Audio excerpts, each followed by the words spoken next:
the radical. Fundamental principles of freedom, rational self-interest, and individual rights.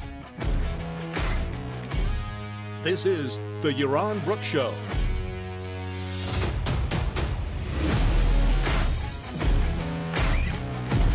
All right, welcome everybody. Welcome to Yaron Brook Show. On this, it is, what day is it? I don't know. It's Monday. I just wasn't expecting to do a show today, so welcome everybody. And let me just do something here.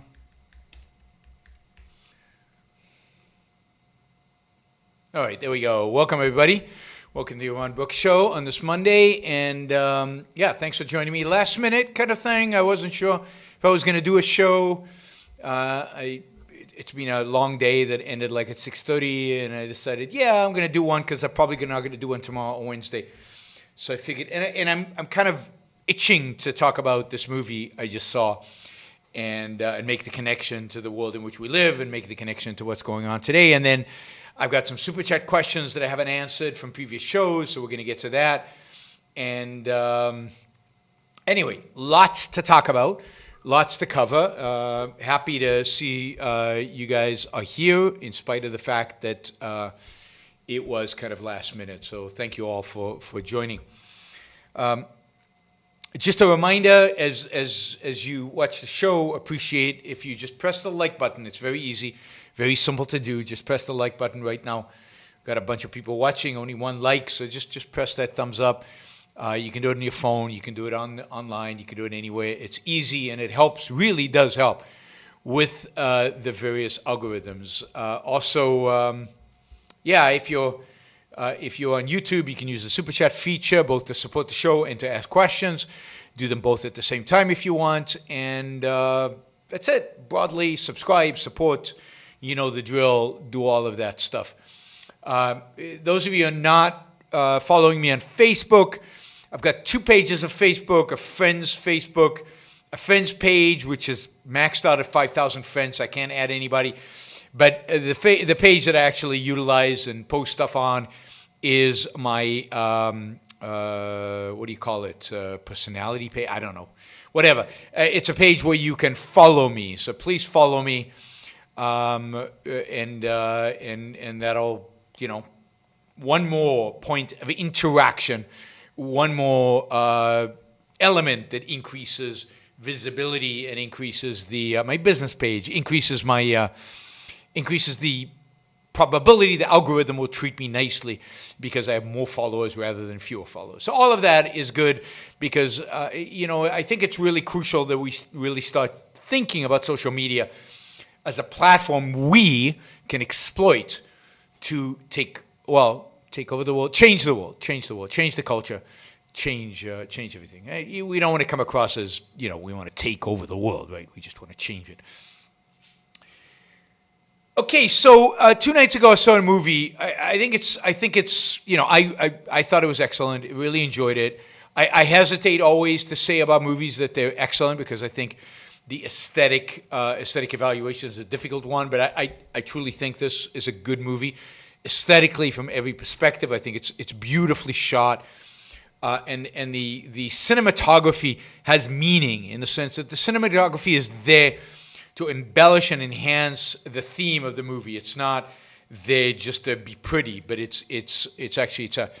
the acting is good and the story is fabulous and it has multiple themes. It's based on a true story. The movie's called Mr. Jones, and I've already recommended it. I think on the show I did with Greg the other day or yesterday, whenever it was. But I want to talk a little bit more about it today. It's called Mr. Jones.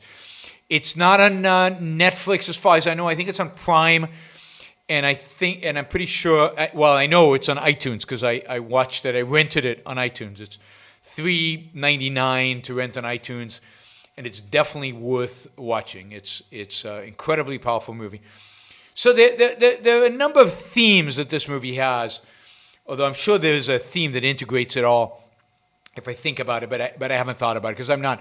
I want to use this movie to talk about a current event issue topic. But one of the complaints I've always had for years and years and years, that there are many, many, many movies, attacking the Nazis and showing the evil of the Nazis. Many movies about the Holocaust and the horrors of the Holocaust, and clearly showing who is responsible and who is responsible for that evil, and kind of the nature of the Nazis. And there have been almost no movies about the communists, where if you think about it, the communists have killed many more people. They've killed tens of millions of people. We the Living, obviously, is a book by Ayn Rand that does that shows the communists for what they really are and what life under communism was really like. But other than that, there are not that many. There are books. Certainly Alexander Solzhenitsyn wrote books and so on. But almost no movies. Very, very few movies that do that. Now, one of my favorite all-time movies is a comedy that illustrates kind of the pathetic nature. But Ayn Rand had real qualms about the movie because it's the kind of evil you don't make fun of, and it's a comedy. But Ninotchka is a great movie, and one of its themes is that it really makes fun ridicules, shows the pathetic nature of communism, of Soviet Union. But there are very few serious movies that actually show the horror in a dramatic format, with heroes in a real movie that show the horrors of the Soviet Union. There are dozens and dozens and dozens of movies about the Holocaust, almost none about communism. And it's not just the Soviet Union. I mean, I know very few movies about the famine in China in the 1960s, or about the Cultural Revolution, well, in the 70s, and all the horrors of Mao's rule in China. There's really very little. There are a few movies about the Khmer. There's one movie by Khmer Rouge actually made by Angelina Jolie. She was the director. She doesn't star in it, but she's the director, called First They Killed My Father, which is very good, very touching, very moving, difficult to watch, but very powerful. First They Killed My Father. But there is very little outside of that really addresses the horrors of communism. And that's one of the things that makes Mr. Jones unique. It is a movie that shows you the consequence of at least Stalinism, if not of communism. I mean, if you think really deeply a little bit about it, it really is broader than that. And indeed, the movie makes the broader point. And granted, there are going to be spoilers here. But let me say something about spoilers in this context. The movie is a real story. It's a historical story. It's not an original script. It's not some suspenseful novel, because you kind of know what's going to happen. So I don't think it will actually detract much from your enjoyment of the movie to know what happens in it. But if you really don't like spoilers, and I don't like spoilers for dramatic movies, then don't listen, I guess. The spoilers here are more about telling you about the history of what actually happened. But the movie starts off with George Orwell. It starts off with George Orwell writing Animal Farm. And that gives the movie kind of because George Orwell's in the beginning, George Orwell's in the middle, George Orwell's in the end, and it kind of Animal Farm kind of wraps the whole movie around. And if you remember, I'm sure you don't, but if you remember the beginning of George Orwell's novella, Animal House, it starts with Mr. Jones, the farmer. And here the movie's about Mr. Jones. It's about a Garrett Jones, a real character, Garrett Jones, a real figure in history. So the Mr. Jones kind of is a nice parallel.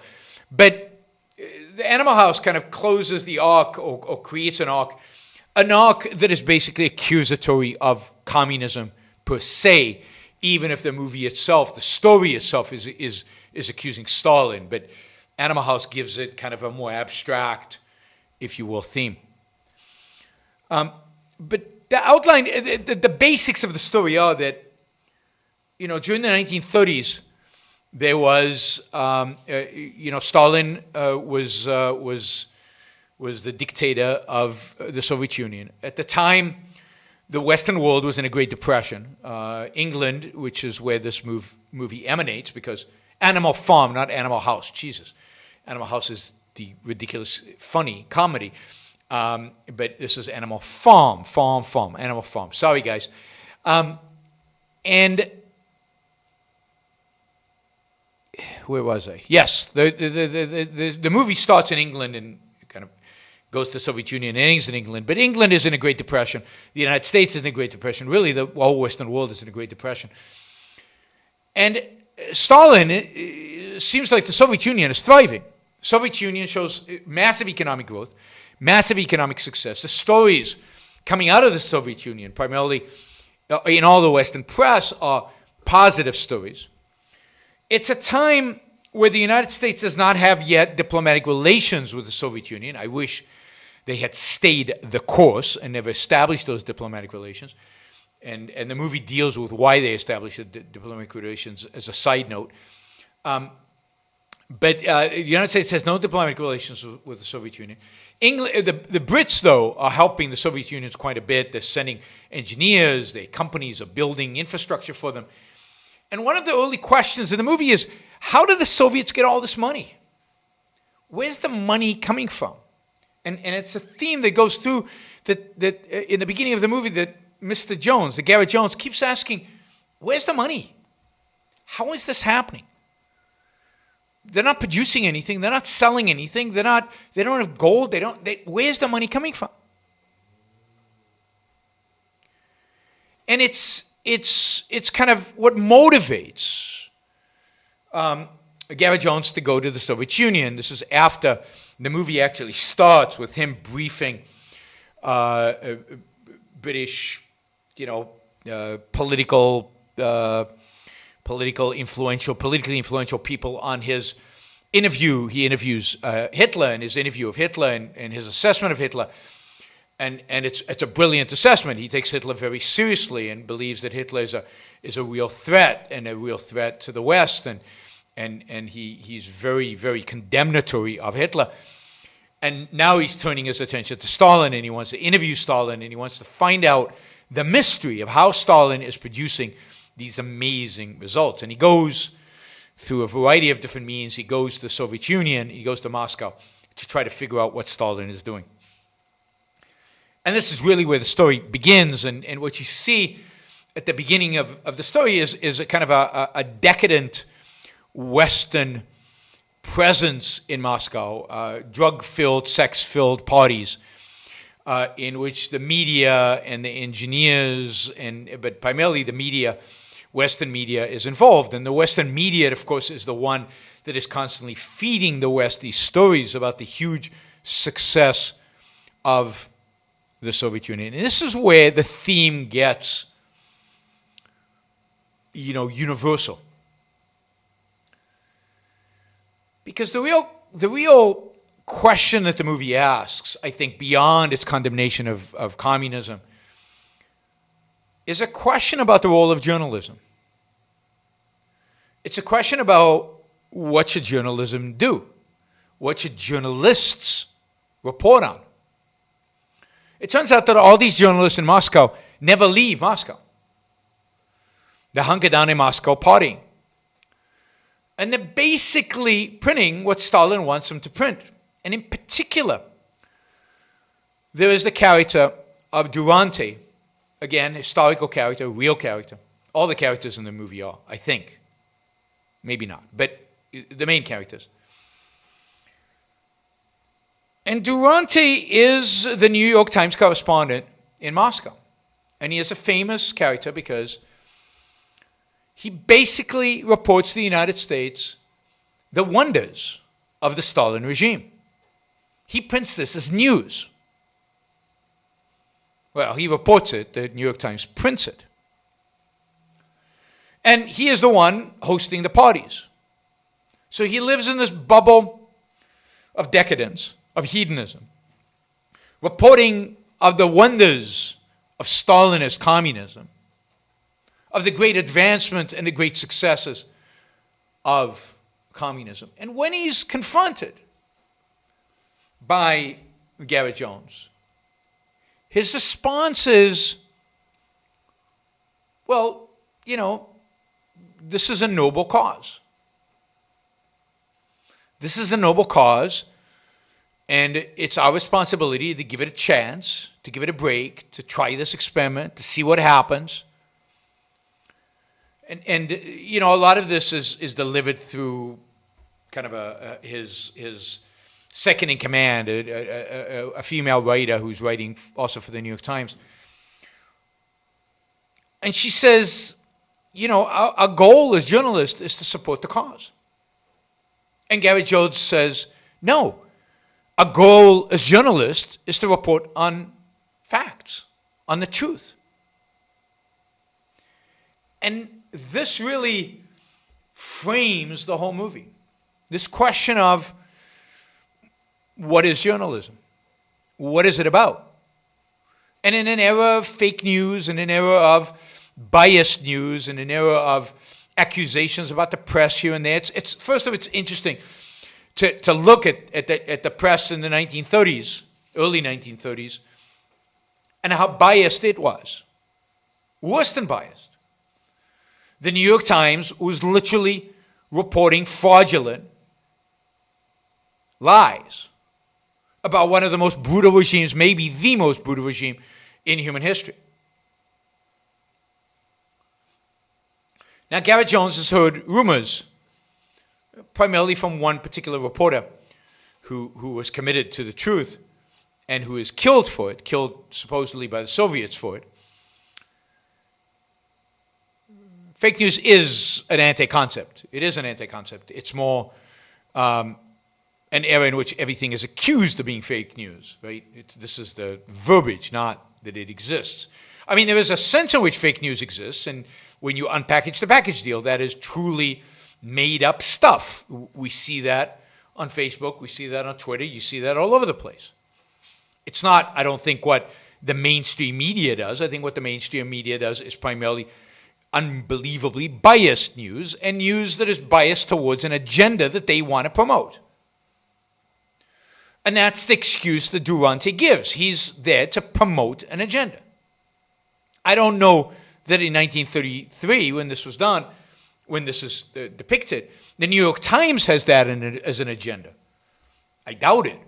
But suddenly Durante has that as his agenda as a journalist, and the New York Times is accepting what he's writing without second thought. And by the way, kind of funnily enough, Durante wins a Pulitzer Prize on his reporting about the Soviet Union. He wins it about a year before the story takes place, so he's already famous when the story happens. And think about who won the latest Pulitzer Prize. Also the New York Times. For what? For the 1619 Project. So the Pulitzer Prize in both cases, in the case of 1933 and the case here, are both given to stories with a clearly political, philosophical, ideological agenda, which is false, rotten to the core, misinformed, and yet in both cases, that's what won the Pulitzer Prize. So, the story is about, to a large extent, well, what happens in the communism, but beyond that, about what is the role of a journalist? What should a journalist report on? Is there such a thing as objective truth? And is it the job of journalists to report objective truth? And Garrett Jones clearly thinks that and explicitly says so in the movie, which is extraordinary. That it's named. It's not just implicit. He says, no, my job is to report the truth. And both Durante and the woman reporter are like, no, there's an experiment here. And Durante actually says at some point, he takes Lenin's line, straight out of Lenin. In order to make an omelet, you have to break some eggs.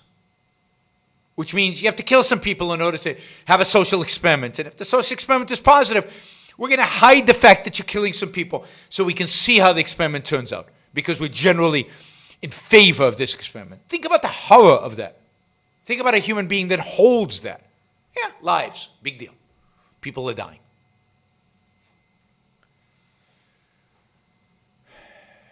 And of course, this is what the story's about. And in the end, it is this conflict between Durante and Garrett Jones. And Garrett Jones, once he reports on what's going on in the Soviet Union, primarily we're dealing here with a famine in the Ukraine, and the fact that what Stalin is doing is grain production drops dramatically once farms are collectivized in the Ukraine. And then what Stalin does is he takes all that grain from the Ukraine. Remember, Ukraine might be the most fertile land in the world. It is the breadbasket of Europe. And what Stalin is doing is taking whatever grain is grown there and he's taking it to Moscow. They call it Stalin's gold. And one of the arguments in the movie, and I don't know that this is true or not, is that is what is funding whatever successes he has, whatever infrastructure he's building, is being built by taking that food. And the result of him taking that food, and the result of the collectivization of the farms, although the collectivization part is not illustrated in the movie, is the complete and utter destruction of those towns and villages in Ukraine. The death of anywhere from 4 to 20 million people. Nobody to this day knows exactly how many people died. And it's interesting how the reporting is very mixed.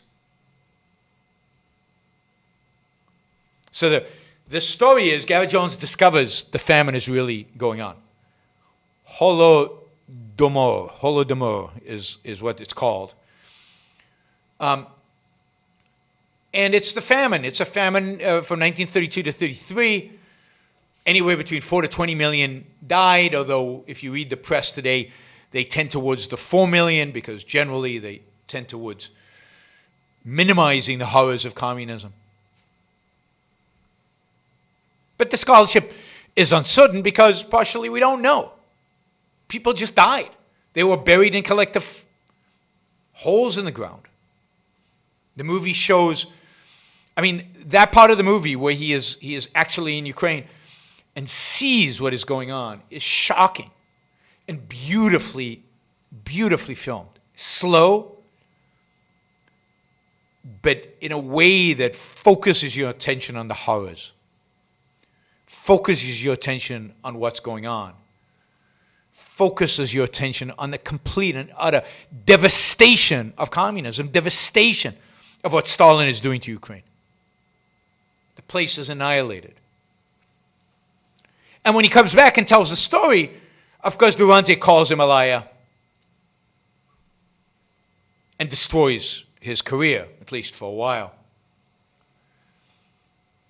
And Durante continues as a heroic, in real life, as the successful New York Times journalist who wins accolades and ultimately supposedly convinces FDR to recognize the Soviet Union and establish an embassy there and establish diplomatic relations. And Durante is this success story. Only later, much later, is he recognized as a liar, as an apologist for Stalin. And the movie is clear in its opinions of Durante. So the movie is very morally assertive, both in its view about the world of journalism, report objective truth, and in its view of communism. And in that sense, in both of those, it is unusual. It is unusual. There are not very many movies that will do that will take on journalism, take on the conflict between journalism for a cause versus objective journalism. Almost no movies do that. And then how many movies, as we talked about at the beginning, how many movies actually portray communism as evil?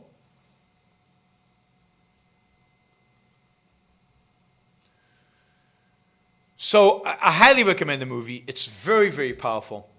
One of the interesting things I've read now, I think 3 or 4 reviews of the movie, is a lot of the movies recognize, the Stalin, the communism stuff. They don't generalize to communism. Of course, that would be politically incorrect. They get the allusion to George, or not the allusion, the direct reference to George Orwell and what that represents.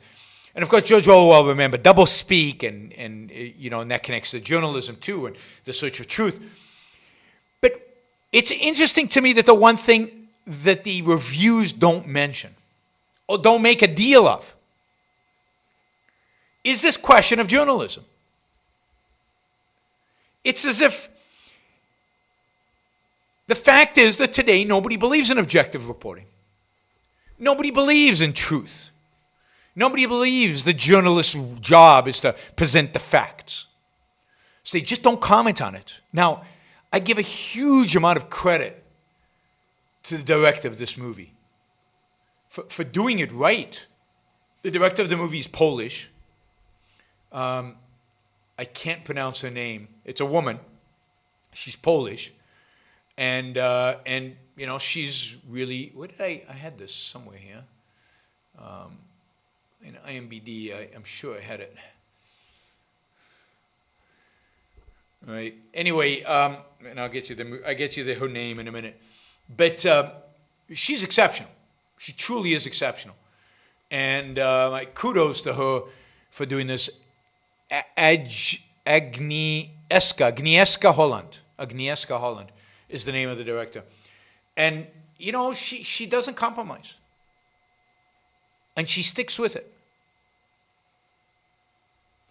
And she presents the reality, and she's willing to take up this issue of objectivity in the media and stand by its objectivity. Stand by the existence of such a thing as truth and objectivity. So I'm impressed. I was very impressed by the movie. I was very impressed by the philosophical messages, the themes in it. And I think this issue of objective media, objective journalism, is one which needs to be taken up much more in our culture. It's one which the general culture rejects the idea of such a thing exists. And it's one where most of the commentators on this movie have rejected. They won't even address it. And it's explicitly a major theme in the movie. And yet that's not addressed in any of the reviews. Even the reviews that love the movie don't talk at all about this conflict around the question of what is the role of journalism. The name of the movie is Mr. Jones. Mr. Jones. It's available on iTunes and on Amazon Prime, on Prime Plus, because you have to pay for it, so you don't get it free on either one of those services. It costs $3.99 to rent it. It's definitely worth it. It's a moving, powerful, moving experience, even though very difficult to watch, because the horrors of what happened in Ukraine when people are starving, and we're talking about really, really, really starving to death. Millions and millions and millions of people starving to death.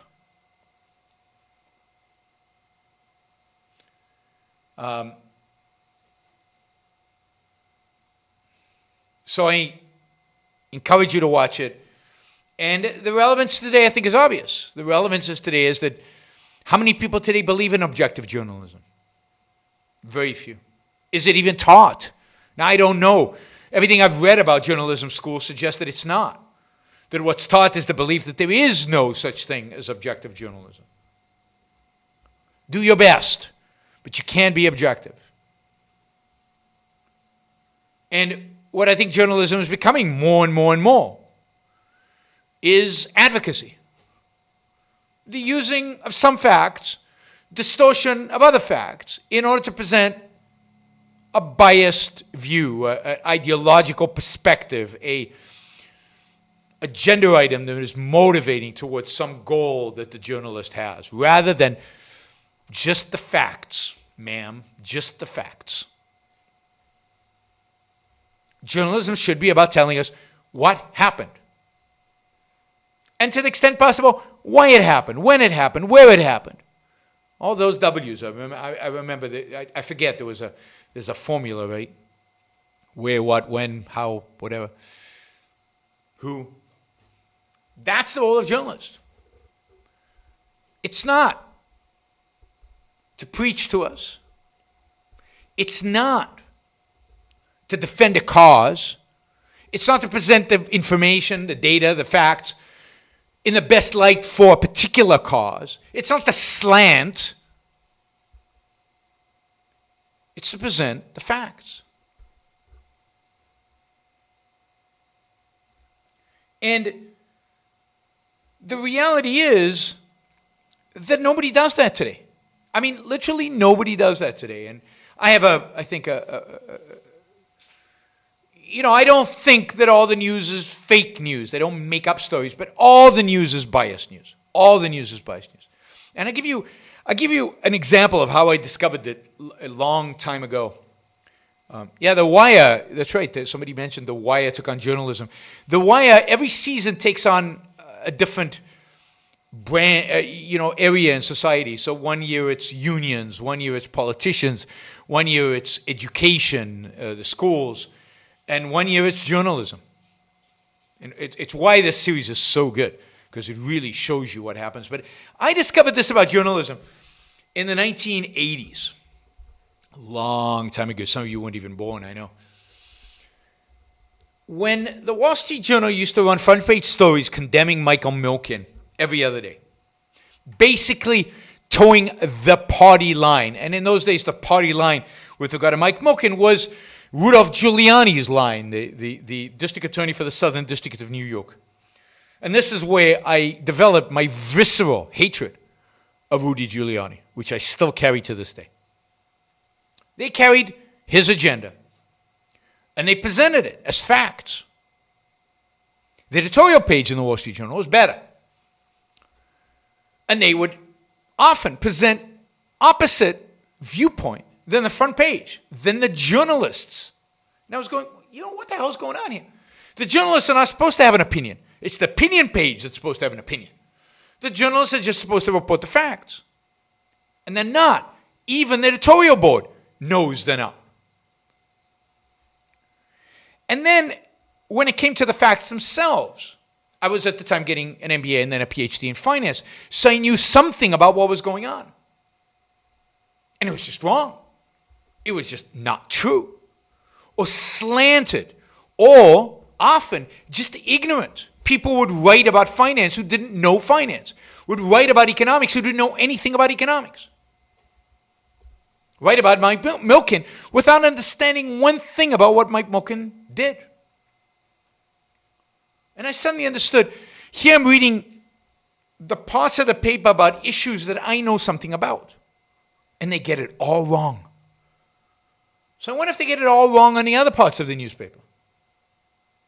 And again, it's not only that it's often based on the ideology of the journalist. Some of it is that. Some of it is just ignorance. They just don't know what they're talking about. They don't have the expertise. It's like a science writer not knowing anything about science. And yet many economics writers that I know nothing or very little about economics. They know how to mouth the conventional wisdom, but that's about it. And then to the writers who write about Israel, know anything about Israel? Often not. Again, they're motivated by a particular ideology, or they've read particular number of books, but it's the same books, and they all read the same books, and they all have the same perspective. It's not about facts, reality, truth, investigation, really trying to understand. That is such a rare phenomenon in journalism. And again, that is why a movie like Mr. Jones, where they show a heroic journalist, a real heroic journalist, who risks his life to discover the truth, almost dies to discover the truth. That's inspiring. And that's why I so strongly recommend the movie. But this issue of journalism is one to really be concerned about. I mean, I find it very difficult to read an article and just accept it. I have to read the article. If there's a quote, I have to often look for the original source, the interview, the video of what was actually said. read the story behind the story, read other newspaper articles from other perspectives, and just to try to cobble the facts, what actually happened, never mind why, what motivated it and what's the political agenda. Which makes it very difficult to do a show like this, because it's very difficult to figure out what the hell is going on. Now, it's true that whatever I know about what's going on typically comes to me through the main sources of media, because nobody else has reporters that actually even try to figure out what's going on. People like Alex Jones make it up. They have no clue what's going on. They just make stuff up. They take what the mainstream media feeds them and put them into their filter to come out with some conspiracy theory to explain it all, or to distort what's actually going on. So the only people who actually have reporters out there in the field, I mean, there's some independent reporters who do this, very few though, and hard to rely on them either, because many of them are motivated by particular causes. But mostly we're relying on the news that we get every day on reporters that are working for the mainstream media. And I'll include Fox in the mainstream media, because they are. And that's how we know what's going on anyway. And yet, we know at the same time that they're incredibly biased, that they're not objective, that they're not necessarily reporting objective truths.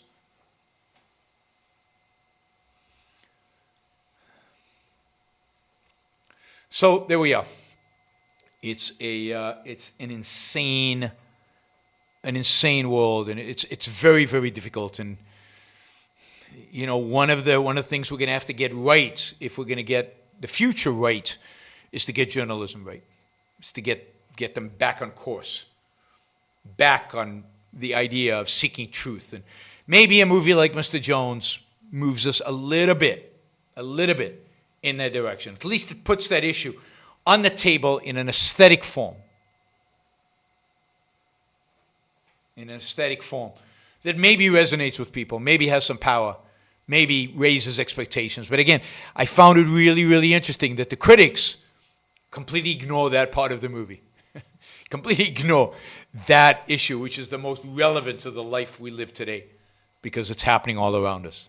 This question. And it's so obvious that whoever wrote this movie introduces it in a way that makes it relevant to the world in which we live.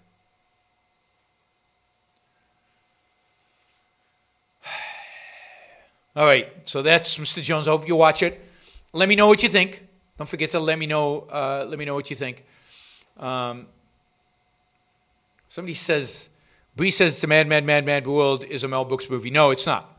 Different movie. Mad World is not a Mel Brooks movie. I'm not sure what connection that is. That's a very, very different movie.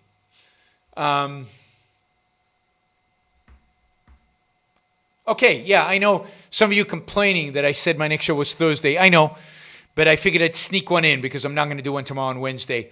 And I really wanted to talk about Mr. Jones. The movie's fresh in my mind. I wanted to talk about it now. And I hope you support the movie by buying it. By the way, you can support the show by super chatting. You don't even have to ask a question. You can just put a dollar amount on it.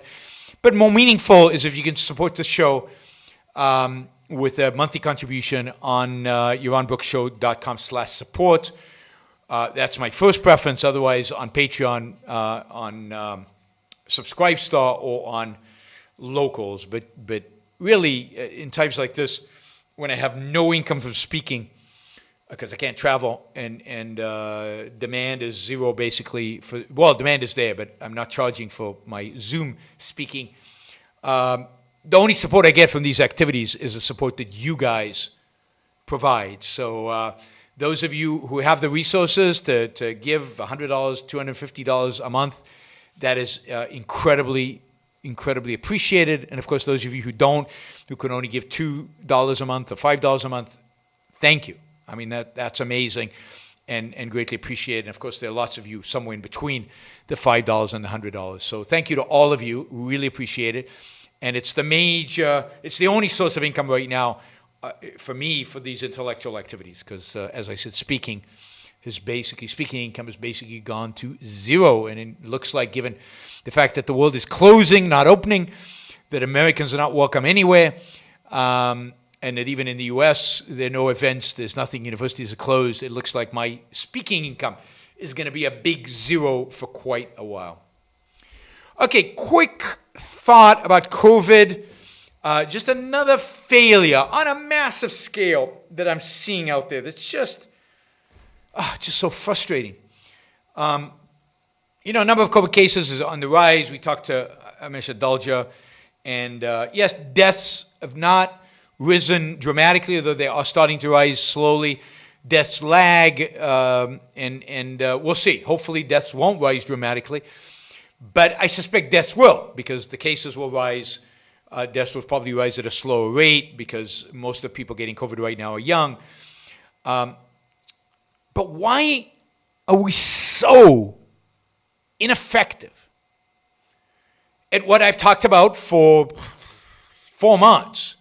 Testing, tracing, and isolating.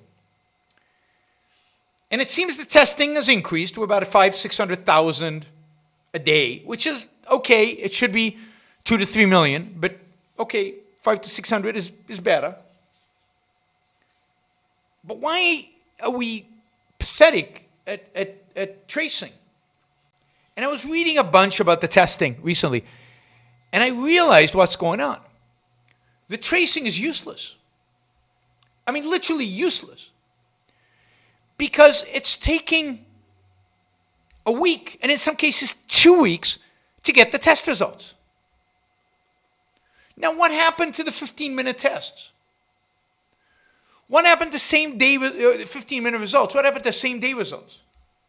What happened to all the innovations that were supposed to give us kits that we could test at home and get the results maybe instantaneously? And I'm not talking about the genetic test, the antibody test. I'm talking about the regular tests.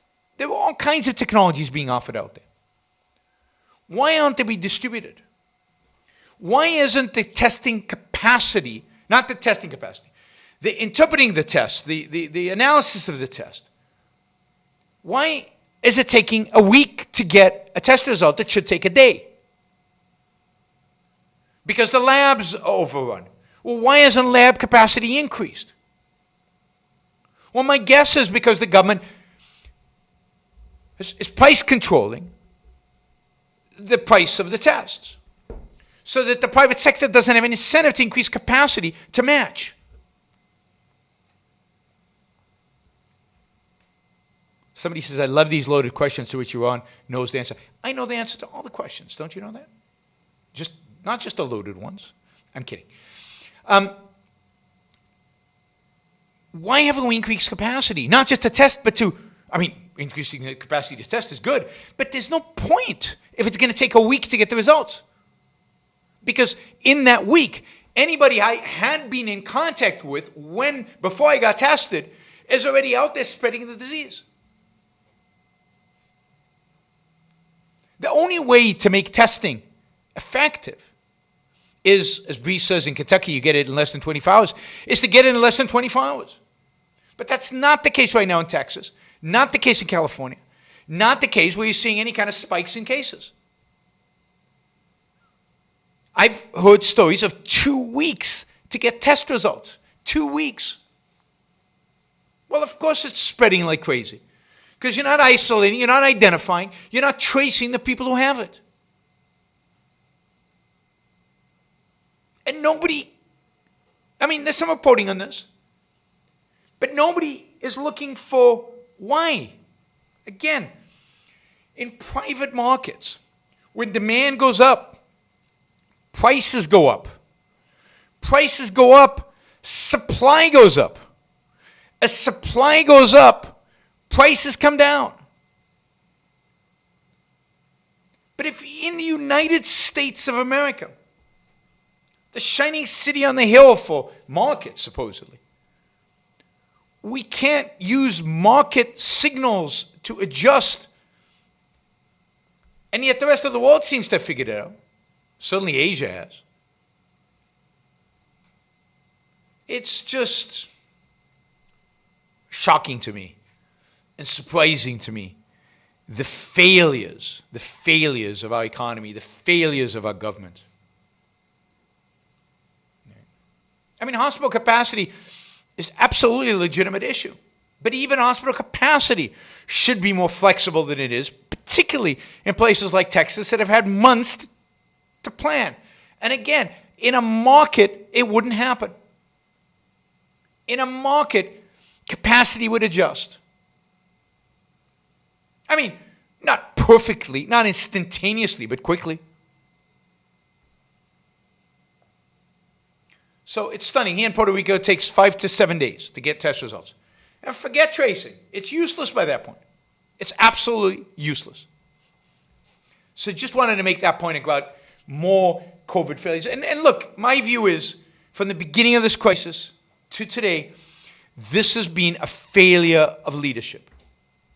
A failure of leadership. A leadership at the federal level, there is none. It's zero. It's gone. It was pathetic to begin with. It's even worse today. And at the state level, there's just no leadership. Nobody wants to actually take this on and lead, have a plan, and figure out how to utilize the resources that exist in this country to solve this problem. And instead, we become the laughingstock of the world, justifiably. We've been locked out of the entire world. They won't let us fly in, justifiably.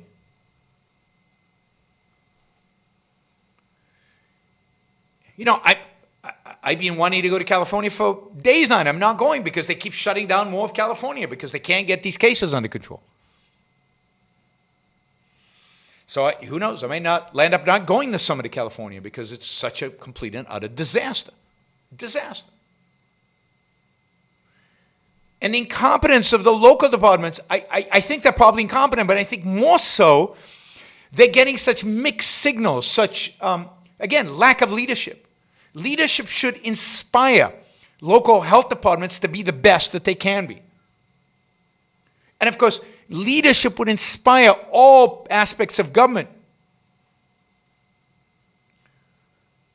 to use the market and market pricing to alleviate some of the problems that exist out there. Seth asked, what would you do differently at the federal level?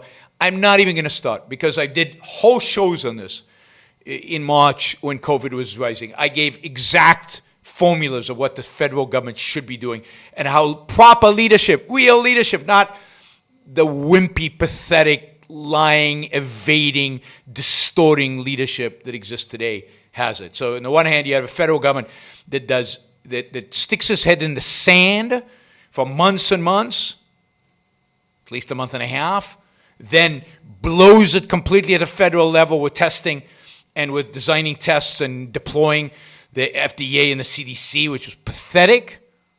And then, because of complete incompetence and complete ignorance at the federal level, you get the states kind of jumping in, completely ignorant again of the science, completely ignorant of you know, the best advice possible, shutting everything down because that, you know, they're panicking. And by then, by mid-March, it really is. There's reason to panic. Things are really bad, really bad. The United States federal government could have done what the Korean federal government did. Quick outline. At the beginning of February, actually as early as late January, we knew that this was transmitted from human to human. What the Koreans did was very simple, and the Taiwanese did this even better. They brought all the private companies in Korea that do medical devices and medical testing and medical labs and things like that. They brought them together, sat them down and said, look, we've probably got a pandemic on our hands. Here are the characteristics. Here's the DNA. We actually got the DNA from China in late January. We knew the exact DNA sequence of the virus. Now, if China would have been reasonable, we could have got it 2 weeks or 3 weeks or 4 weeks earlier, but it wouldn't have made any difference for the United States. Here's the DNA. Design tests and deploy them. And let us know, right? And off they went. And they designed tests. And then what did the Korean government do? All they did was created massive quantities of tests. Oh, Seth, come on. Stop doing Donald Trump talking points. It's unbelievable to me. It's so infuriating that you guys who claim there's fake news, all you can do is give Donald Trump talking points. Right now we're doing more tests than any country, we're also one of the biggest countries in the world. But go back to February. How many tests did we do? Almost none.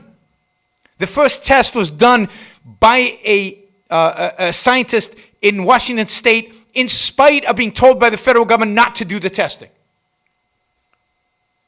There was almost no testing done in February. Almost no testing done in March. By the time they started doing testing, way too late. We were way behind the curve. We were behind Europe. We were behind everybody. Certainly way behind Asia. It is unbelievable to me that you guys get your news from Donald Trump. All you read is Donald Trump. All you listen to is Fox and Donald Trump, Hannity and Donald Trump. Yes, I'm emotional because it infuriates me. Infuriates me. And then you blame me for Trump derangement syndrome, some made-up psychologizing about my attitude towards Trump, when all the facts, all the data, which I've been presenting for 4 months, all of it aligns with the fact that this president's response to this crisis is the most pathetic in American history. I get angry because values are important to me. I get angry because people's lives are at stake. And people are dead because of this president. And because of this federal government, because of the CDC and the FDA. And all you can do, he didn't eliminate regulations. For a month, the CDC refused to use a test developed by the World Health Organization, which worked everywhere in the world, but the United States refused to use it. And again, remember, who's the CDC's boss? Donald Trump. And then the FDA refused to let private enterprise develop any tests. Any test. It developed its own test. Turns out the test was faulty. Did not work. This is the CDC. Did not work.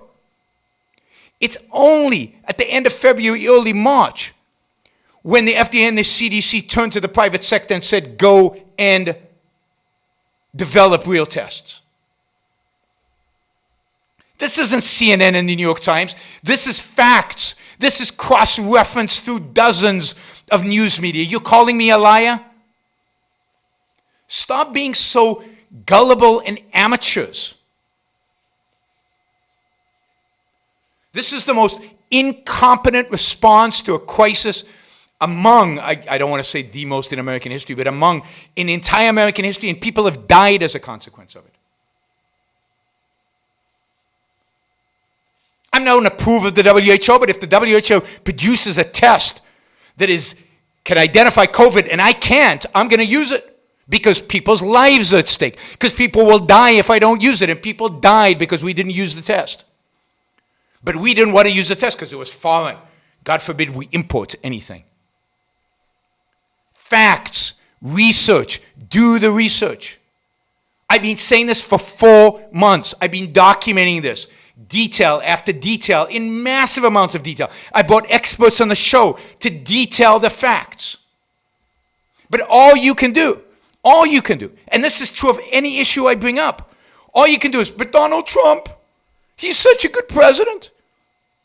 And if you don't do that, you say, oh, but the left would have been worse. No, in this case, any president from any political party would have done a better job than Donald Trump. I gave you quotes from Donald Trump. I literally listed quotes that I took off of YouTube videos, not fake videos, Donald Trump videos, where he literally says, oh, there's no problem with COVID. Oh, we've got it solved. Oh, there are 5 cases. Big deal. We're going to have it done within a week. Over and over and over again. I've given you tons and tons of evidence, but evidence, facts, reality doesn't matter to you.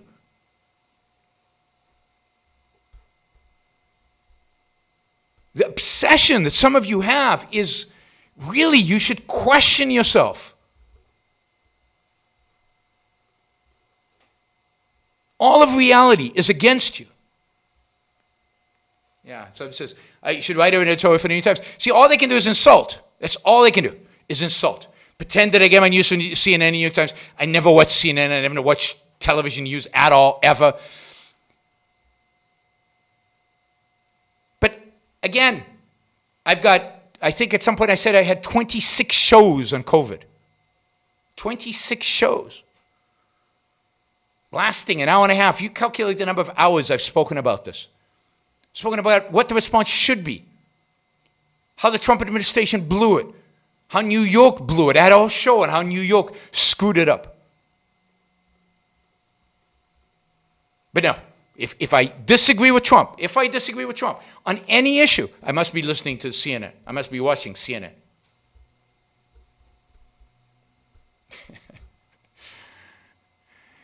It doesn't matter, I guess. I think I coined that term, Trump lobotomization syndrome. Yeah, I mean, you guys are lobotomized. Lobotomized.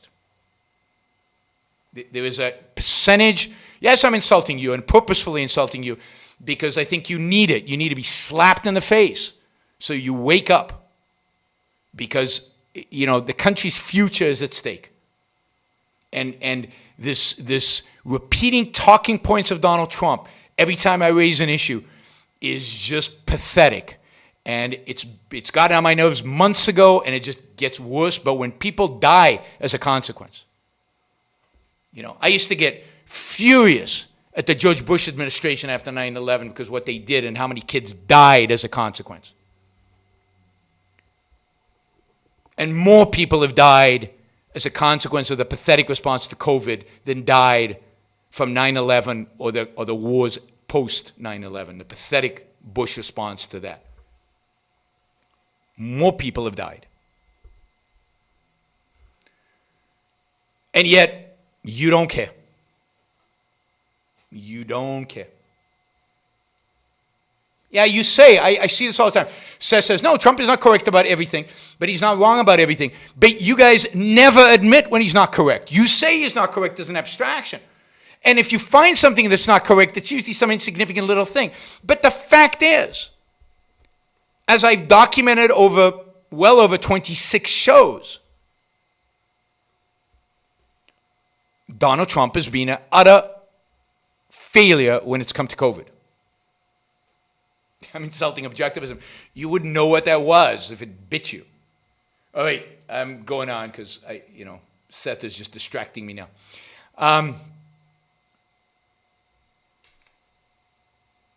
Yeah, immigration. Here's another one.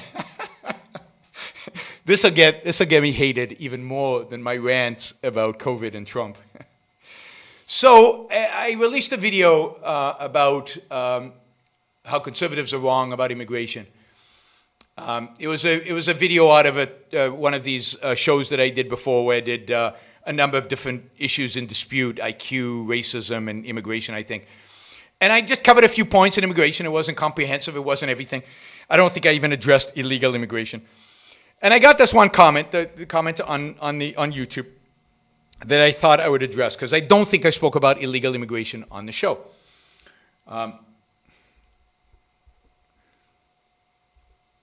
He says, although I find 98% of objectivism is self-evident. Well, that, I'm just going to say, I'm not going to elaborate. I'm just going to say that in and of itself cannot be a right statement, right? There's nothing about objectivism that's self-evident. If you find it self-evident, you probably are not digging deep enough, because it's not self-evident. It's a deep, complex, and difficult philosophy to fully understand. He says, no two individuals will agree on everything. Okay. However, I don't understand your stance on sovereignty, on our sovereignty, in regard to illegal immigration. When I'm clearly intelligent, that's nice that he thinks I'm intelligent, not sure about Seth, and learned enough to know illegal immigrants are being used as a weapon by Marxists to further the cause of destroying our nation. My family, white, brown, and black, are 100% for legal immigration, good for you, and should absolutely be guided by cultural influence, not race. I'm not sure what that means. I'm not sure you're for 100% legal immigration anymore. 100% against illegal immigration and 100% for sovereignty, which a wall is merely a tool for that sovereignty. Yes, we know that the idiot on Pennsylvania Avenue is a scumbag, but that's a separate issue. Please enlighten my ignorance respectfully. And, I think there's some confusion in the question, but it's basically a respectful question, and he acknowledges that this is not a anti-Trump kind of question. This is really a question about illegal immigration, although, I'm not sure we will agree even on legal immigration. Here's my point about illegal immigration. You have to ask the question of, why is it illegal? What about it is illegal? So if your view is anything that breaks the law is bad and we should condemn, then okay, I get that. But why does it evoke such passion? Why is it such a big deal? Like, a lot of us speed, we break the law, right? Some people use drugs, they break the law. Marijuana, for example. Man, most of us don't seem to care. It's a violation of the law, and yet most of us don't seem to care. And indeed, some states have legalized it in spite of the fact that at the federal level, marijuana is still illegal. And those of us who, a lot of us are saying, okay, marijuana, it shouldn't be illegal. Let's change the law. Let's change laws related to drugs because we think the laws aren't just. And indeed, there's a whole movement around reforming our legal system to reduce penalties on possession of drugs and let people out of jail for possession of drugs, which I support, right? And many people support. And some people are for legalization, at least of marijuana. But there's this hatred of marijuana users. Clearly, they're breaking the law. It's illegal smoking. It's illegal marijuana use. They're illegals. Yet, why don't we get very, very upset about the rule of law? So there's something about immigration that's different. Because most people are nowhere near as obsessed about the rule of law when it comes to marijuana or during Prohibition, drinking whiskey or speeding or lots of laws that we break all the time. But when it comes to immigration, suddenly this is a life or death issue. Now, maybe some of that is because, as John writes, it's a weapon used by Marxists to further the cause of destroying our nation. Now, I always find this, Seth does the same thing, but you do this. You're intelligent, Yaron, you should know better. Well, that's pretty insulting. I think I am intelligent. I don't know how intelligent. I've never measured my IQ. And I think I do know better. And what do you mean by a weapon the Marxists use to destroy our country, our nation? How is it a weapon to destroy? For example, illegal immigrants cannot vote. They cannot vote. Now, you could say they vote illegally. Well, there's very little evidence of that. And in the old days, dead people voted illegally, right? The Democratic Party managed to resurrect a lot of dead people so they could get their votes. I think in Chicago, they were very, very good at getting dead people to vote. So, illegal immigrants can't vote. So they don't change the political structure in this country. There are 11 million illegal immigrants. Some people say 20. Some people say 10. Somewhere in between there, illegal immigrants in the country. They don't vote. They have no impact on Democrats or Republicans winning. Yeah, AOC wants illegal immigrants to vote. AOC wants a lot of things, but AOC doesn't have it yet. You want to fight so that they don't vote. Fine. I don't have a problem with that. But why this animosity towards the illegals? How are they being used by Marxists to destroy the nation? Almost all illegal immigrants work for a living. They do.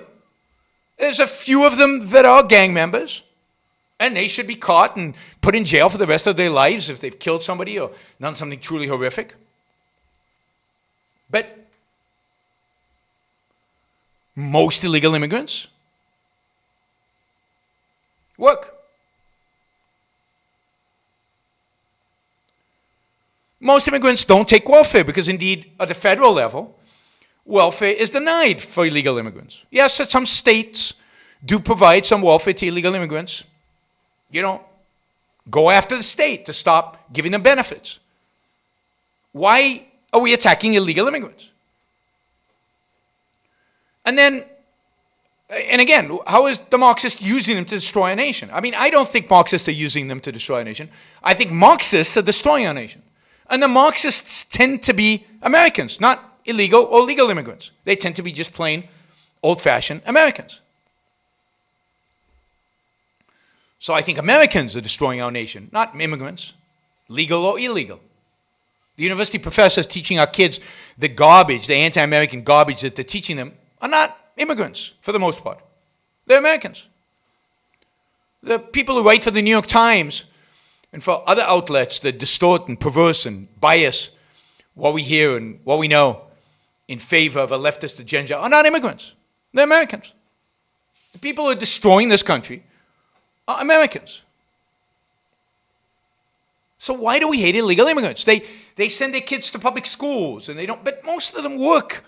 And if they work, not only do they pay taxes, but many of them actually pay Social Security taxes because they have on a fake Social Security number, which means they'll never get those benefits. Indeed,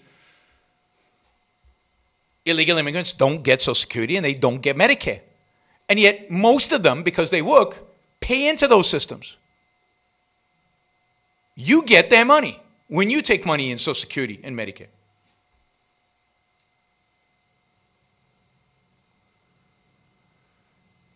So why do we hate illegal immigrants so much? Now, it could be this idea of sovereignty. So what is sovereignty? What does it mean that we have sovereignty over this particular geographic area? It means our laws apply in this geographic area. It doesn't have anything to do with who lives in this geographic area. It means that when people in this geographic area, the laws of America apply to them. When you're in Mexico, the laws of Mexico apply to you. That's what borders are meant to define. The differences between the different legal systems and what that entails. Now, some of those laws are immigration laws, but as I said, some of those laws have to do with smoking marijuana, some of those laws have to do with speeding, some of those laws have to do with a lot of different things, and yet none of the violations of the laws in other realms generate anywhere near the animosity that comes from illegal immigrants. So, I don't get it. Now, you could say it's xenophobia, but John has made a point of saying it's not. You know, my family is mixed, white, brown, and black. So, I think it's some xenophobia for some people. I don't think for John, but for some people. I think it's fear. Fear of people coming in with a different culture, and he mentions culture here in a way that suggests that maybe that plays a big role. And we don't have the confidence that we can assimilate them because we have lost confidence in what it means to be an American and what American culture really represents. So I think it's xenophobia for some people. I think it's fear for many people. Many people. That's why the emotions get so hot, so intense. It's because they're afraid. I think it's misinformation and confusion. I think our political parties have done everything that they can to demonize illegal immigration. But to me, illegal immigration is like illegal smoking of dope and illegal driving too fast. If they come here and they're criminals, I believe all criminals should be dealt with harshly. But what else? They're going to take our jobs? Are you doing a job that an illegal immigrant? Are you willing to compete with them? I don't think they're taking many Americans' jobs. I think they're providing jobs. A lot of the illegal immigrants I know are entrepreneurs. And by the way, I know a lot of illegal immigrants that don't come from Mexico, that come from Europe. Most illegal immigrants in the United States, did not cross the border. They came with a visa and overstayed their visa. And many of them are from Europe, from Israel, from Russia, from China, from Asia, from Canada, from all kinds of places. Yeah, programmers compete with immigrants and with programmers in other countries. Good. Competition's healthy. Makes you tougher. So, there's no reason to hate them. There's no reason to worry about the problem. Yeah, if you want to lobby around something, there are a few things you can lobby about. Don't let them vote. And don't give them welfare. Fine. I have no problem in even saying all immigrants, legal and illegal, shouldn't vote. Only their children should vote, or something like that. Yeah, I have no problem with that. But why the panic? The hysteria? And as long as we don't make them citizens tomorrow, they can't vote. Now, long term, we might, and I might be in favor of a path to, I don't think citizenship. I don't believe in a path to citizenship. I believe in a path to legality. I believe in making illegal immigrants legal immigrants. I believe in making it easy to come to this country and work, and hard to become a citizen, hard to vote. That's an agenda. If you don't want them to get welfare, lobby that they don't get welfare. I'm fine with that. No problem with that. If that were their agenda, fine. But to make illegal immigration such an issue, and then to build a wall to stop it, because the correct response to illegal immigration should be, is the law a rational law? Just like with marijuana. With illegal smoking of marijuana, the response should be, should we ban marijuana? Probably not. Let's make it legal. The response to illegal immigration should be, why is it so hard to get into this country? Particularly for low-skilled laborers. We have jobs for them. Why are we making it so hard for them? Why is it that in the past, there wasn't illegal immigration? Well, because in the past we had, in the 1950s and 60s, we had work permits for low-income workers. They'd come, they'd work for 3-4 months during the harvest or during a season, and they'd go back. And maybe we need more visas like that. Maybe we need lots of work visas for low, wage kind of professions where Americans don't want to do the work. Or, in my view, give visas to everybody who gets a job in the United States, no matter what kind of job they get. The solution should be, if there's such a big problem, how do we solve the problem? And the problem isn't to build a wall. The solution is to make legal immigration more inclusive so that the need to be illegal immigration goes away. If it's easy to come to this country, you don't come illegally. To come here illegally is incredibly expensive in time, in effort, in blood, in sweat, in tears, and in money. And then you live in the United States in the shadows for decades. So if you made it relatively easy to come, fewer people would come, and there'd be almost no illegal immigration.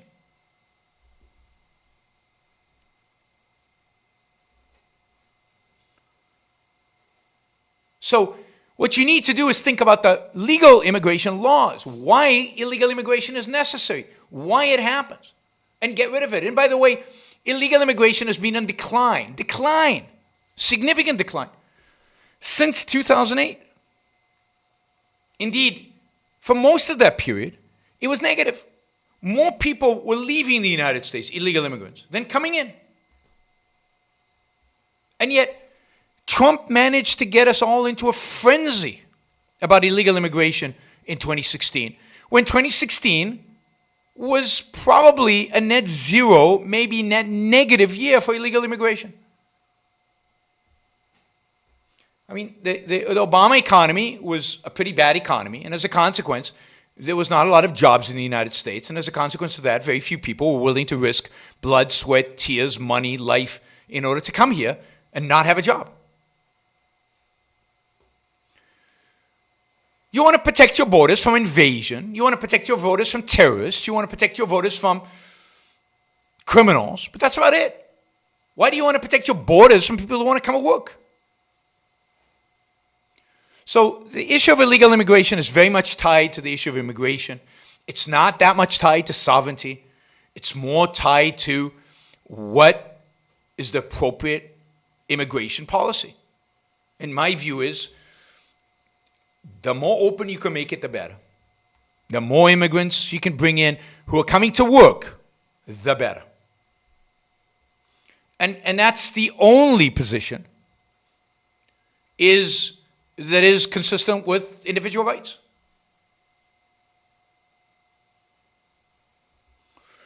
I mean, you should screen everybody for gang-related, but violence in the United States until the last few months has been in decline for the last 30 years. There's less violence today than there has been since, I don't know, the 1960s. Why are we suddenly so worried about illegal immigrants committing crime when there's very little crime in the U.S. relative to the past? So as illegal immigration rose significantly, if you look at illegal immigration, it rose from the early 90s through 2008. That's when illegal immigration really went up. That is a period where violent crime declined dramatically in the United States. You know, keep out terrorists. How many terrorist attacks in the United States have happened from illegal immigrants? From illegal immigrants? The answer might be 0, 1, or 2. Very, very few. I mean, 9/11 was committed by legal people who came in with legal, legitimate visas, not illegal. So, yeah. You got to use the intelligence services. You got to use the NSA. You got to use every mechanism you have to stop terrorists from coming into the United States, legally or illegally. You know, again, Seth is using Donald Trump talking points. The question of how much violent crime there is in the United States is not a question of opinion. It's not a question of CNN versus Donald Trump. It's a question of fact. There are databases that keep track of all violent crime in the United States. Go look it up. Go look it up. Or you could read a really good book. I know, you know, a book. I guess you guys don't read books. But you go a book by Steven Pinker, Better Angels of Our Nature, which documents the decline in crime over the last 5,000 years, and in particular over the last few decades. Or you could look up the hundreds, literally hundreds of articles, not in the CNN, but on academic in other places, that document in great detail the decline in homicide, the decline in rape, the decline in burglary, the decline in every aspect of crime that has happened since crime peaked in the United States in 1991. And since then has been declining steadily.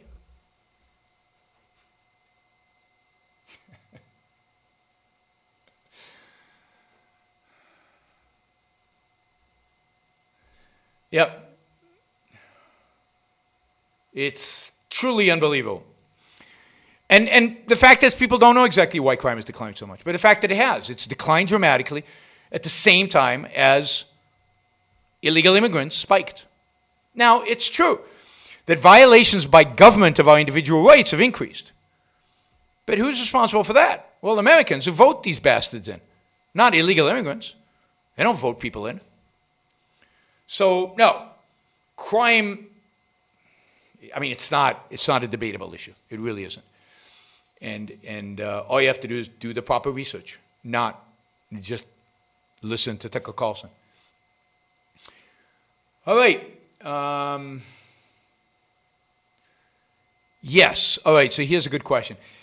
So I'm going to do some super chat. Most of the super chat is from past sessions. Feel free to ask questions, but if you want me to answer them today, they're going to have significant dollars associated with them because I've got a lot of questions here, and I'm eager for dollars. Let's see. Thanks for the defense of immigration.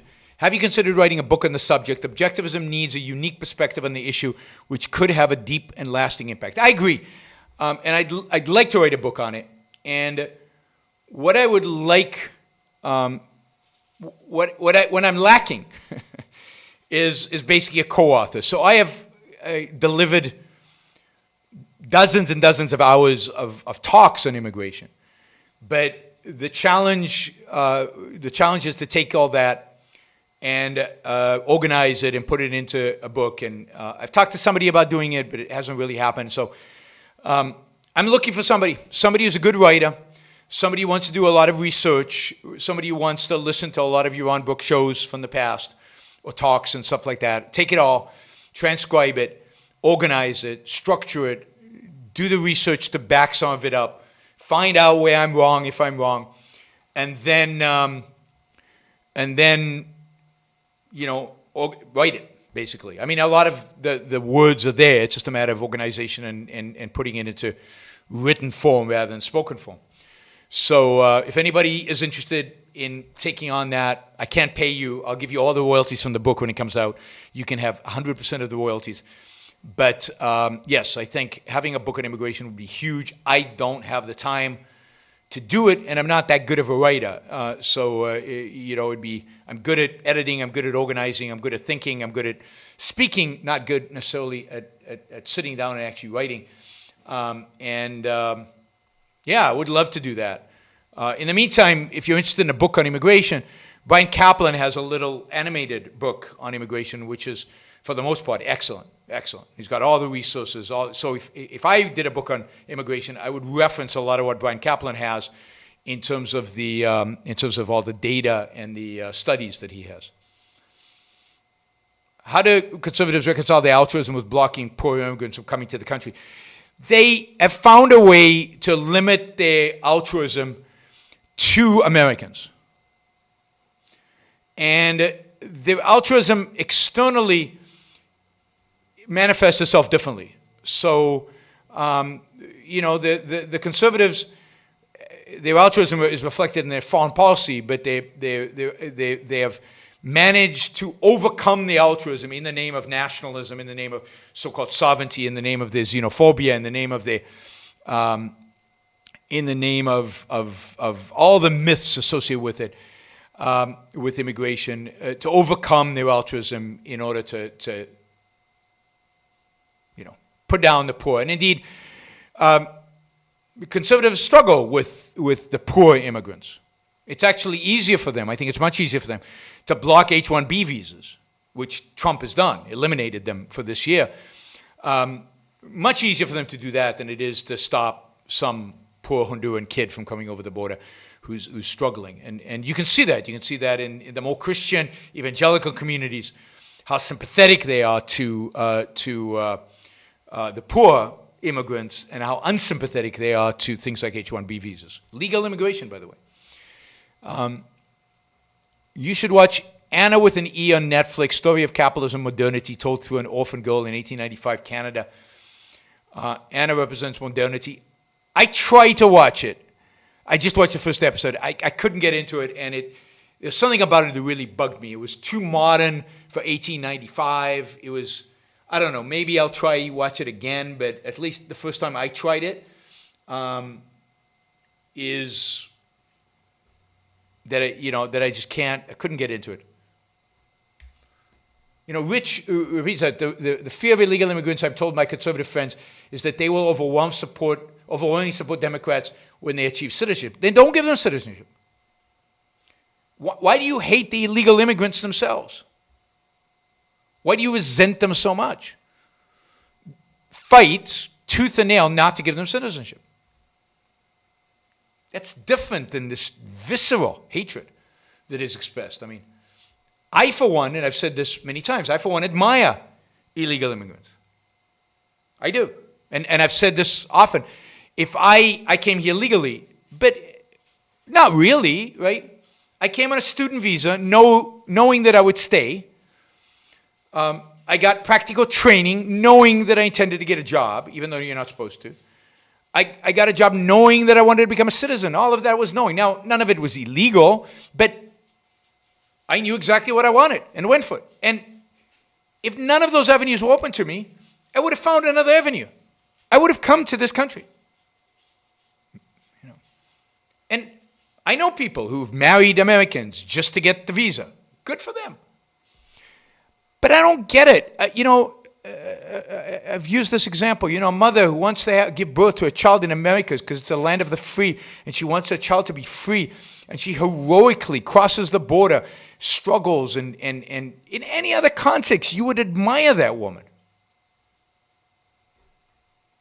In any other context, that would make a heroic movie. You would build a statue to her. She's trying to give her child a better future. What could be more meaningful, more heroic, more substantive than that? Then why are you hating on them? Why don't you admire them? Admire them and say, I don't want them to vote. Fine. I completely buy that. Completely buy that. Been reading a book about the history of eugenics movement. One major plank of their platform was restricting immigration of undesirable. Is the current resistance to immigration a remnant legacy? Yes, I definitely think it is. And this is the xenophobic element. Or maybe it's like they call it culture today, because racism is, wrong. We all recognize it's wrong, so they call it culture. But yeah, it's undesirables, people we don't like, people we don't want. And we can couch them as criminals, or we can couch them as Muslims, or we can couch them as terrorists, but, it's the undesirables, and we can define a lot of people suddenly as undesirables. And yes, as I've mentioned many times, the first anti-immigration bill passed by Congress, first restriction on immigration in the United States history, was to restrict the Chinese. Restrict the Chinese. Yes, it says my liberal friends would tear the statute down. They would. That's right. That's why I said I'd expect the conservatives to build it. Because I think historically, the left has been anti-immigration. This is the great tragedy of the right. Historically, the left was anti-immigration. So if you look in 2007, I think it was, 6 and 7, George Bush had a comprehensive immigration reform bill, which was pretty good. Increased legal immigration, had a path to citizenship for illegal immigrants in the country. That was Bush, and the Republicans wanted to pass it, and it's Democrats who resisted it and blocked it. Democrats and some few Republicans, right? Yeah, it's Democrats who stopped it. Because Democrats don't like immigration. This idea that Democrats are pro-immigration is a modern view and wasn't true even 12 years ago, 13, 14 years ago. Why didn't they like immigration? Because Democrats are beholden to the unions. And the unions believe that immigrants lower wages. So unions have always been anti-immigration. And Democrats have always been anti-immigration. Bernie Sanders is vehemently anti-immigration. When asked about open borders, he said, that's a Charles Koch program. I don't believe in open borders. I don't believe in, immigrants coming to this country and lowering wages. So the idea that and this is true across the entire spectrum of issues, right? It is the left that hates, let's say, private equity. And now Tucker Carlson hates private equity. So the right hates private equity. It was the left that hated immigration. Now the right hates immigration. You listen. Do you know that the last speech that Ronald Reagan gave as president, is this wonderful, moving speech that's pro-immigration? I mean, if he had given it today, people like Seth and others would be saying he was a rabid leftist motivated by CNN and the New York Times. I mean, I could never give as beautiful a speech as he gave. And this is Ronald Reagan, the conservative. But in those days, conservatives were pro-immigration.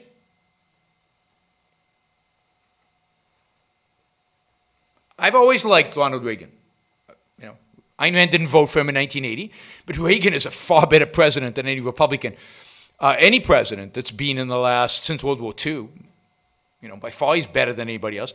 He unfortunately destroyed the Republican Party, but that's a whole other question. But as president, he was fantastic. At least he gave great speeches. He didn't do that much, but he gave great speeches. A lot of his speeches are very good, and the one on immigration is touching and beautiful and really, really good.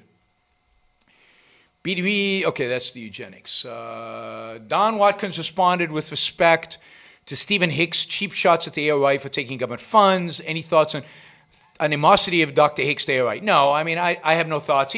He's involved with the Atlas Society. They decided to use this as an example of an issue where they differentiate themselves from ARI. Fine, and they're using it for that purpose, and I think he is their spokesman. And I'm sure he has other animosity towards ARI, but you'll have to ask him. I'm not in the business of commenting on... generally, I don't like to comment on these inner objectivist things on this show. I think your passion against Trump may be more productive if you relate it to the failure of any central planner. The left thinks they are helping them, and right thinks you're against them. Yes, I think that's right. I'm against any central planner, but Trump is a particularly bad one. And again, I have examples. You can look at the way Taiwan dealt with the pandemic, and you look at South Korea, the way they dealt with the pandemic, and their central planners just did a better job. Now, could they have done an even better job in a free market? Absolutely. But the fact is that you can be a good central planner, not a good central planner, that's wrong. You could be a better central planner or a worse central planner, or you can be a less worse central planner. And Trump is one of the worst ever, because Trump his characteristic is not planning, not thinking. And for something like a crisis, something where you have a crisis, and where there is a role for the government, you need some planning and thinking. And Trump is against both of those, both against planning and thinking. He is good at marketing. That's his strength. He knows his audience. He knows how to play them. He plays Seth and the others like a fiddle. And that's his strength. He's not a thinker, and he's not a planner. And what you needed during a crisis like this is, if you're not a thinker and a planner, and I don't know that Reagan was a thinker and a planner, but then you need to be able to delegate. You need to be able to identify thinkers and planners and delegate the responsibility to them, which is what Trump should have done. He should have found a competent person in the government in the early days in late January and delegated the responsibility for dealing with this crisis to them. And it's likely that it would have been better. I'm not sure it would have been great, because central planning in the United States is particularly bad. Our bureaucracy is particularly ineffective. But it probably would have been better than the kind of incompetent, impotent leadership that we got. Guess I missed the Mr. Jones discussion, but I liked it. I guess he liked the movie, not the discussion, because he missed it. Another good documentary, Mr. Jones was not a documentary, but a good documentary, is The Scientist, The Imposter and Stalin, which is about Nikolai Vavilov versus Trofim Lysenko. Vavilov was a hero of science. Lysenko got him killed. Interesting. I'll look that up. But again, Mr. Jones is not a documentary. I prefer non-documentaries, but I will look that up. That sounds interesting. CNBC recently had an article about how billionaires got rich during the pandemic. They measured their wealth from mid-March to mid-June, completely ignoring the crash before, disgusting dishonesty. Yes, but even if you take the crash, they still got rich, because the fact is that anybody in the internet business has done very well during the pandemic. If you were an investor in Zoom, or if you were in Amazon, or for that matter, almost all the tech companies have done extraordinarily well. So even if you take into account the crash, they're still up for the year. But yes, the idea of measuring it from the bottom to where we are today is disgusting dishonesty, typical of modern journalists, unfortunately. In order to fix journalism, won't the schools need to be fixed first? Most journalists get their ideas from high school to college. Absolutely. Can they be fixed? Well, I hope so, because that's the only hope we have. It's the only hope we have. The schools are what teach the journalists. I don't blame the media. I blame the people who teach the media. I blame the universities. And unless we change that, and journalism schools don't teach objectivity in journalism anymore. They don't teach that anymore. So why would you expect the journalists to embrace something they don't even know exists? They don't think is possible. Postmodernism is ripped that to shreds.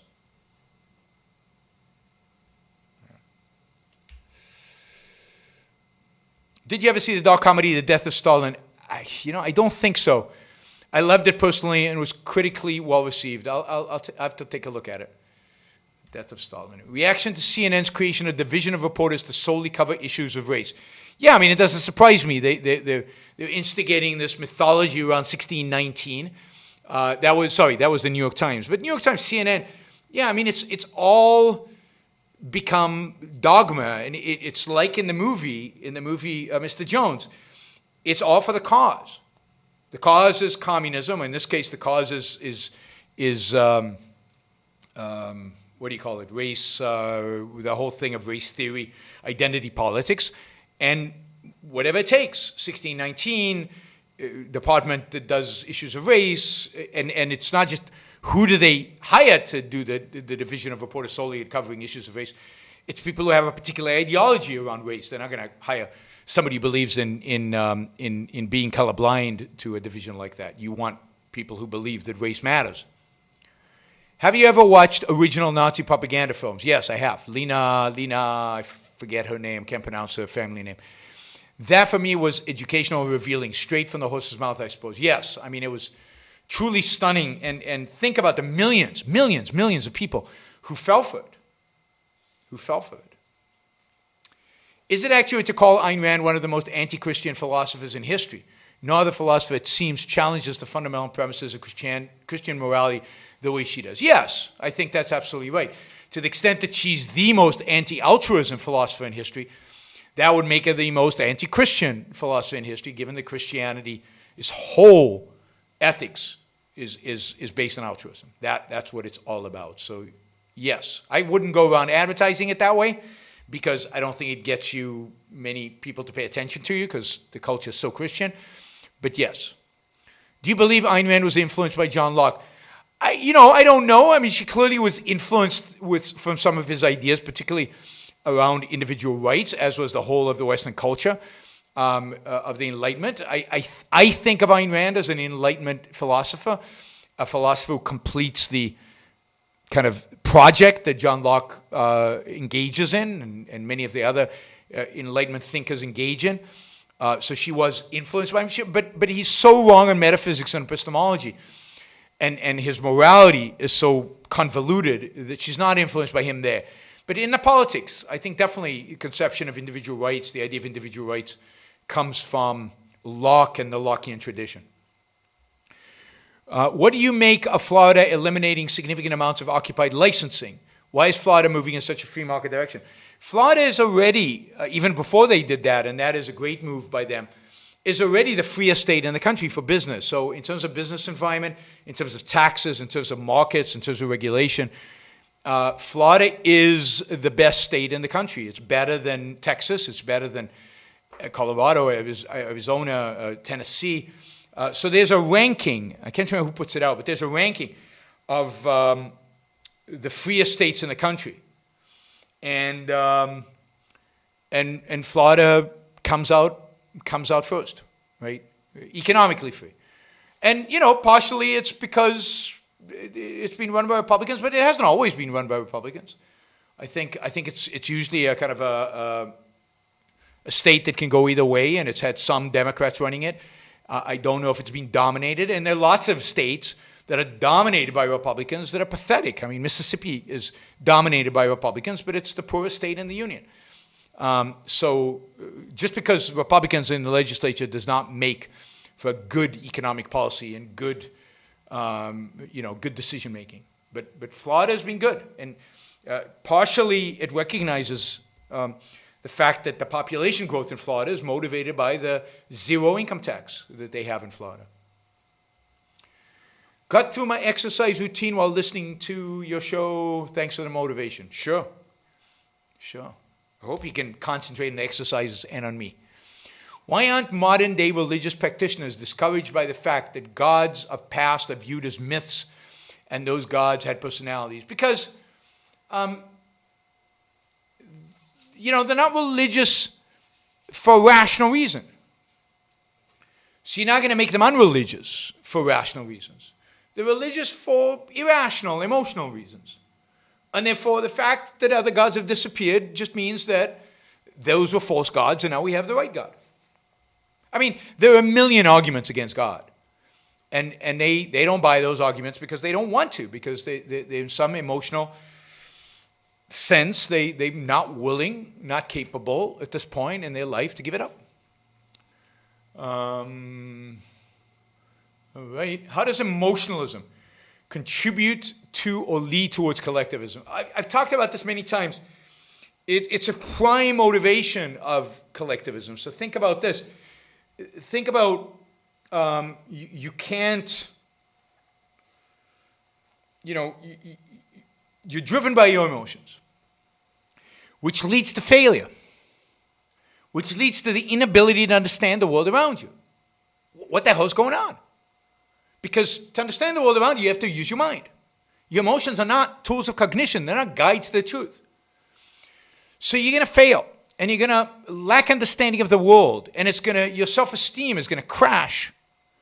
You're never going to have any self-esteem because you don't understand the world. You don't understand what's going on around you because you're driven by your emotions, and you keep hitting brick walls. So you're looking for comfort. You're looking for somebody to tell you what the truth is. You're looking for people who understand you, who can sympathize with you. You're looking for comfort, for reduction in the fear that you have, which means you're looking for a group. You can't cope. Maybe the group can help you cope. And that leads to collectivism. That looks to other people for answers. Collectivism is placing the group above yourself, but also looking for truth to the group. Well, yeah, you can't find the truth because you've given up on reason, because your standard is your emotions. So emotionalism leads always to collectivism or tribalism, some form of collectivism, racism. Your collective might be people who look like you, which is particularly comforting if you're an emotionalist. Okay, ever seen a 1972 movie musical, 1776, long time ago? Favorite song, too long ago to remember what my favorite song would be. Why does Rourke love Dominique and Gail Wynand when he knows they're second-handers? Well, they're not second-handers completely. They have an aspect that is second-handed and an aspect that is quite heroic and first-handed. You don't have to have the person you love be perfect. What you fall in love with is the value. Dominique is a valuer. She's a passionate valuer. And she's incredibly competent. She's a competent, passionate, intense valuer. She values things so much that she views the world as so ugly that she doesn't want the world to see the things that she values, so she destroys them. That's a mistake she's making. But a soul, her essence, is of a passionate valuer, pro-life values. And that's what Rourke loves in her. Her confidence, her self-esteem, her passion, her values, her focus on life. She destroys the sculpture in the beginning when we first meet her because it's too good. It represents life that the world, the mediocrities in the world don't deserve. Which means she is a hero worshiper and loves the greatness in man. And that's what Rourke loves in her. And the same thing is true of Gail Wynand. He's incredibly accomplished. He's incredibly competent and capable. He's passionate. You remember that he has a whole gallery of artwork that he won't show anybody because they're not worthy of it. Again, he's made a significant mistake that to be successful, you have to trample on other people. To be successful, you have to have the crowd. But that's not the essence of him as a person. It's not the essence of who he is and what he is. Please do a show about laissez-faire capitalism so that we can understand it better and not be afraid of it. And please answer my Grover Cleveland. I'll answer the Cleveland question when I have an answer. I don't have an answer yet. All right. Okay, good. I think we'll stop there. Yeah, well, now 45 minutes. All right, thanks everybody for an unscheduled show. That's not bad. Hope you enjoyed the show. Don't forget to like the show. Thumbs up. 76 thumbs up and 142 watching. That 76 should be 140 at least. No, don't leave before you raise a thumb. So please like the show. Press the like button. Again, it helps a lot with the algorithm, and it doesn't hurt you. It doesn't cost you anything. Please do that. If you're braver than that and you're committed more than that, please share the show so that your friends get exposed to it, and then maybe they'll share it, and maybe their friends will get exposed to it, so we can really spiral this and get this really big. Share it on Twitter, share it on Facebook, and of course, really, really appreciate your support. Thank you, all of you on YouTube who do the super chat, but also those of you on other platforms, Patreon, Subscribestar, yaronbrookshow.com/support. Whatever you can do is appreciated. Those of you who can do more, I very much appreciate if you would do that. That would go a long way. And then again, like 142 watches, 99. Okay, we're going to 99. Keep liking. Press that like button. It's easy. It's easy. All right. Thanks, everybody. And when you come and watch the show later on, when you're not watching live, press that like button. It helps the algorithm. It makes the show more popular. It gets the word out there. And all it costs you is a click of a mouse. It's about as easy as it's going to get. And together, we can change the world. Have a great night, everybody. Bye.